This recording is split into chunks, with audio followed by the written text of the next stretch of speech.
Now we're going to take you to our interview with Mr. Rick Coleman, where he's going to be talking about the one and only Fats Domino and his book, Blue Monday, Fats Domino and the Lost Dawn of Rock and Roll.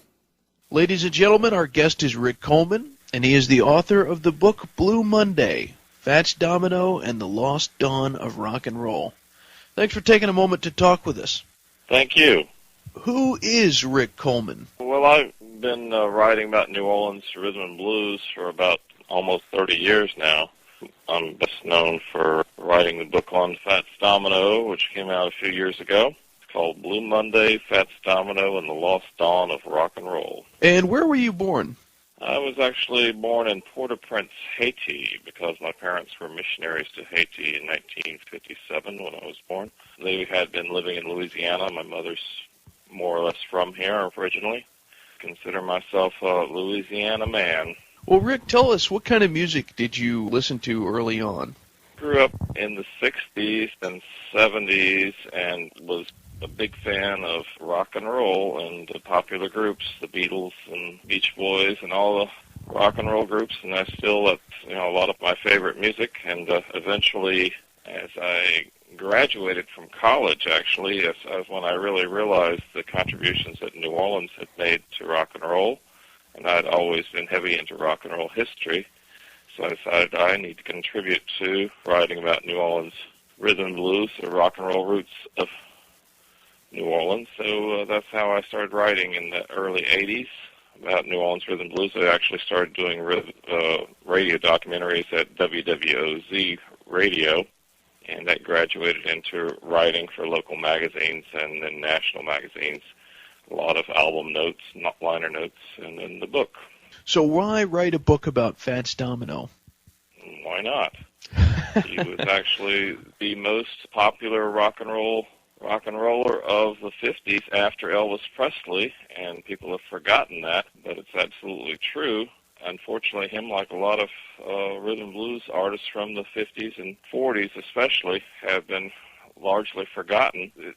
Part of it was because a lot of the rock and roll histories were written in the late 60s and early 70s, and at that time there was obviously it was a big hard rock and psychedelic rock type thing that was popular, and people were just not into old rhythm and blues artists that weren't hardcore blues. So a lot of people were forgotten largely from that era. Fats did have some comeback during that era, but he just seemed too happy and too innocent, perhaps, for that era to really take him seriously. Add that to the fact that he has never done a lot of interviews, and there hasn't really been much research on him, so that's why it took me 20 years actually to write the book off and on. Over the course of 20 years I wrote the book.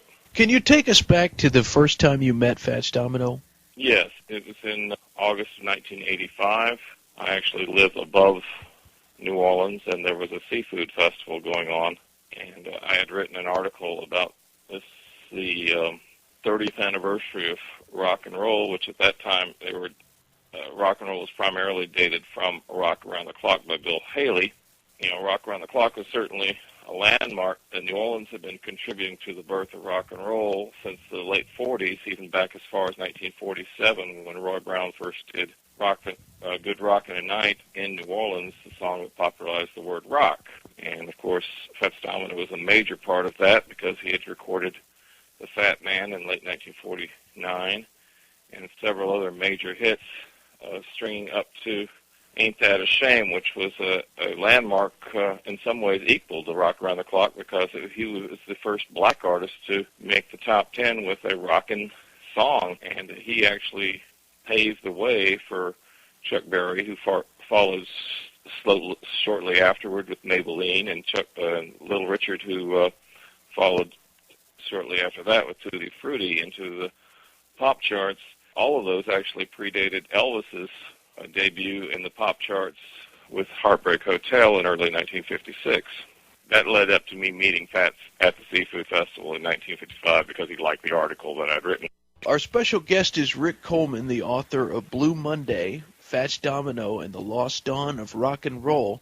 I wanted to touch on what you just mentioned, the song Fat Man, which, as you said, was recorded back in 1949.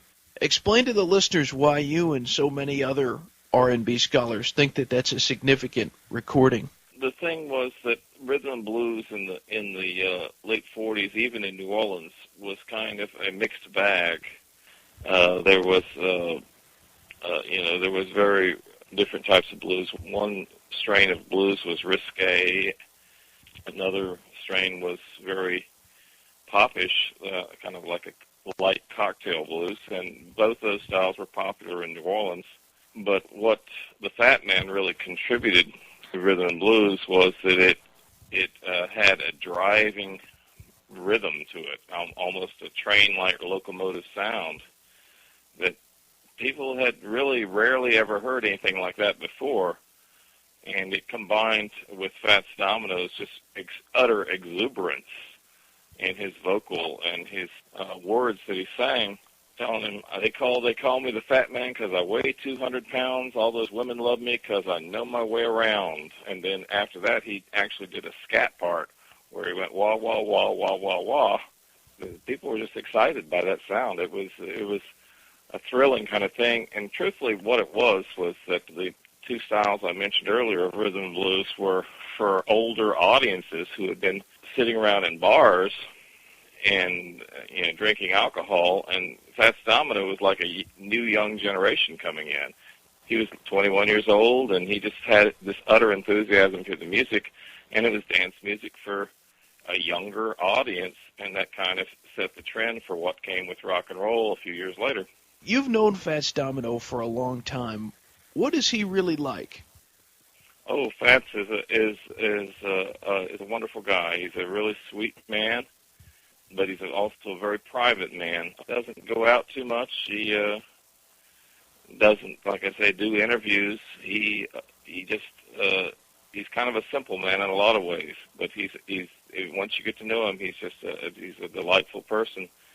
He just has certain things that he likes to do, like cooking and playing his music and being with his family and friends, and he just doesn't like to do a whole lot of other things. It's really almost amazing that he really became a popular figure because he was never into going out, and he was never had any great ego to satisfy. It's just he liked to perform so much, and he liked to please people, and that was a great thing because he's pleased millions and millions of people over 60 years now. One of the things that your book, Blue Monday, points out so well is Fats Domino's influence on so many of the other popular recording artists. I was amazed by the quote from Bob Marley, for instance, but there's so many artists that have been influenced by Fats Domino. So with that, I have to ask you, do you believe that Fats Domino is the true king of rock and roll? Well, that was something that Elvis said when they were at Elvis's comeback concert in Las Vegas in July 1969, that all the reporters were paying attention to him, but Elvis had become good friends with Fats, and who happened to be at the press conference, and he said, well, look at Fats over there. He's the real king of rock and roll. And I don't know if he was slightly joking or not, but the truth is that Elvis was paying tribute to Fats because he knew that Fats had been around a long time before Elvis had. He had recorded the Fat Man nearly 5 years before Elvis's first record, and he had definitely been the dominant figure of the early 50s. And as I said before, he paved the way with Ain't That a Shame and many other hits. There's certainly a case to be made that Fats put the big beat into rock and roll. Him and Dave Bartholomew, his co-writer and band leader, producer, that they put the big beat into rhythm and blues, which put it into rock and roll. And that's pretty much the most significant element about the creation of rock and roll is the big beat, because that's what makes the kids dance, okay? And if you ever watch those old American bandstands, you always hear them say, rating a record, they said, it's got a good beat and you can dance to it. And that was very significant because white popular music, for the most part, up until that time, had not had a major big beat. It really came out of black culture, and specifically out of New Orleans, which has a history of heavy rhythms, dating back to Congo Square even, which was first place that slaves were allowed to keep their drums in the New World, the only place really. And so it's a very long and significant history in New Orleans of that rhythm. Our special guest is Rick Coleman, the author of Blue Monday, Fats Domino, and the Lost Dawn of Rock and Roll. Do you have a favorite memory of Fats Domino?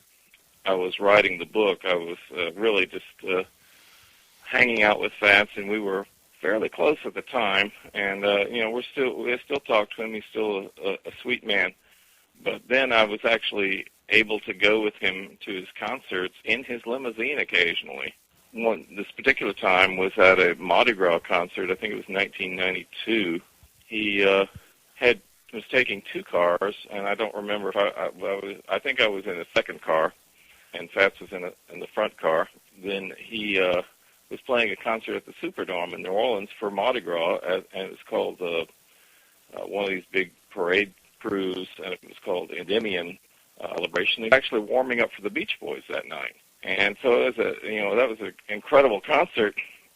And he actually got stopped, first of all, at the security checkpoint because he didn't have the proper security. And amazingly, Fats didn't get mad at all. We all got out of the cars and waited for a half hour to get the proper security clearances. And that was kind of amazing in itself because you think of superstars. But anyway, he went inside, and we actually were there, an hour or so before the concert, and he didn't really know too much about the Beach Boys. As a matter of fact, he asked me if they were black or white, which has got to be pretty funny to anybody who hears that. But the Beach Boys really amazingly had never seen Fats perform over the years, and they actually were outside his dressing room, salaaming, bowing down to his dressing room door, like I am not worthy. And so it was an amazing night. I got to talk to a couple of them, Alan Jardine specifically. He said, you don't know what he meant to us, man. So it was quite an amazing concert. I thought the Beach, I love the Beach Boys, but I think Fats actually stole the show from him. Well, I wanted to touch a little bit on a gentleman who passed away recently, Bobby Charles. Did you know Bobby? I knew him a little bit. I interviewed him and got a good interview with him. I certainly know him and Fats were great friends. There's a little story behind him and Fats, and it goes back to when Bobby wrote "See You Later, Alligator," and he was a teenager out in Cajun country out in Louisiana.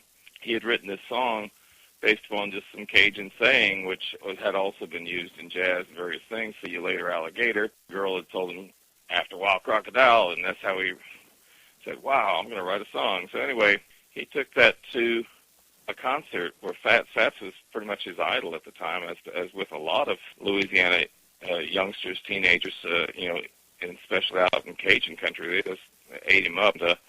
He was actually he said he was like only one or two or three white guys at a black concert in his hometown, Abbeville, that's what it is. And he walked up to Fats afterwards and asked him, "How'd you like to do this song?" And Fats kind of laughed at it. I never thought about doing a song about an alligator. That's not what he said, but that's what he was thinking. And so, but he said he had already recorded some stuff, so he didn't. So he politely turned him down. But then Bobby, of course, recorded it, and then Bill Haley had a huge hit with it. But that was the beginning of him and Fats kind of getting to know each other. But years later, he recorded for Dave Bartholomew and Imperial, and he wrote some more songs for Fats. And specifically, when he was in Lafayette, he met Fats backstage. Fats told him that he had recorded his song "Before I Grow Too Old," which is and said, "Well, man, I wish I could hear it." And says, "Well, but I can't get to New Orleans. If I had to go to New Orleans, I had to walk."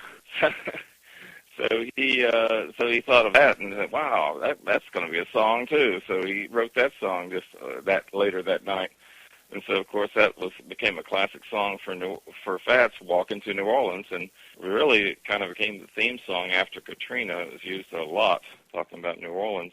And so, but Fats and Bobby have remained close friends over many years. As a matter of fact, Bobby passed away just in January, I think, and he had just finished recording a song which he was so happy to record for Fats, his longtime friend.